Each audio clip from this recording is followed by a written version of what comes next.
Hello, Nomads. I wish I could be there with you tonight. It didn't work out, but I would like to address the room and briefly go over OTC plans for this year. I saw the sign-up list. It looked great. I feel like I'm really speaking to a nicely packed room, and that gets me very excited about the year ahead. OTC and Nomads have always gone hand in hand together. For me personally, that's how I heard about Nomads, was because I used to attend the OTC. So when I was tasked with updating the group on what our OTC plans were this year, I thought it would be beneficial for me to briefly update you on our history with the OTC and what happened with the OTC. This is the third time I've made this video. The last one was 6.5 minutes long, so we're gonna shorten it up a little bit. But I do want you to know Nomads and the OTC. As far as I don't remember exactly how long we've worked with the OTC, but it's been at least 20 years. I'm sure somebody in that room, somebody sitting next to you, can confirm it. OTC and Nomads really are synonymous with each other in the energy industry. The last time Nomads volunteered at the OTC was 2019. It was a great show, full list, full OTC, normal times. And then you fast forward to 2020.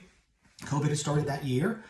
We reached out to them in May and we said, would you like our help? And they were like, nobody's, we postponed the show until the fall. But even in the fall, we don't expect any international visitors because airports are closed and nobody's traveling. So we're not going to need a lounge this year. We understood 2020. That's very, very evident.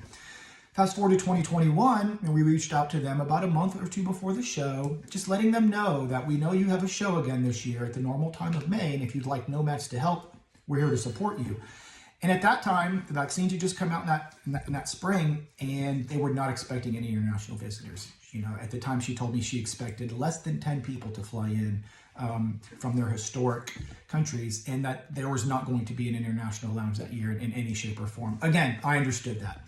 2022, contacted her again, and we got good news and bad news. The good news was the lounge was coming back. The bad news was it was coming back without Nomads. What the OTC decided to do was to rebrand that lounge, and they called it the International Bioprogram Lounge. And they did that with the U.S. Department of Trade. If you recall, the U.S. Department of Trade spoke to us, Nomads, last month. So it was unfortunate that we got better deal for the U.S. Trade Department. David sent them an email that week saying, it's unfortunate, but we'll try again next year.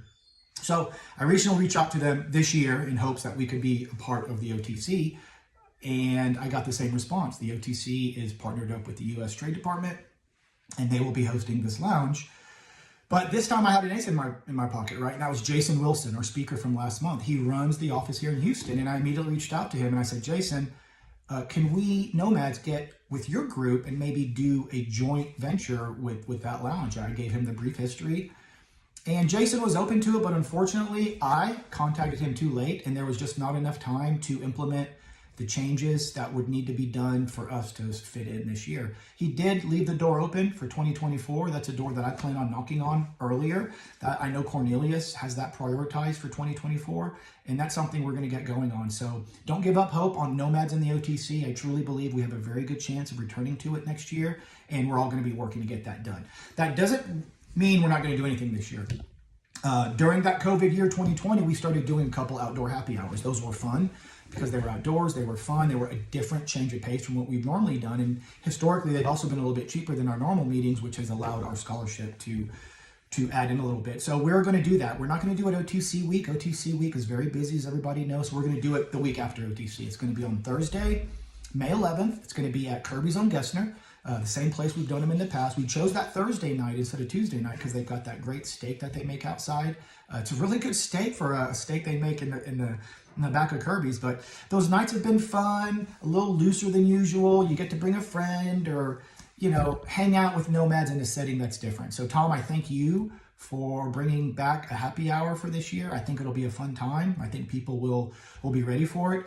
We decided to name it the Nomads Post-OTC Recovery Jam for an acronym of NOMPORJ, which doesn't have a ring to it at all. So if anybody can come up with something better for a post-OTC party, we're all ears. I hope you have a great speaker tonight. I know he's an interesting guy. I've engaged with him on Twitter. I'm sure he's going to be an interesting speaker. Again, I wish I was there for everybody, but I hope to catch up with everybody OTC week. Thank you very much. Have a great night.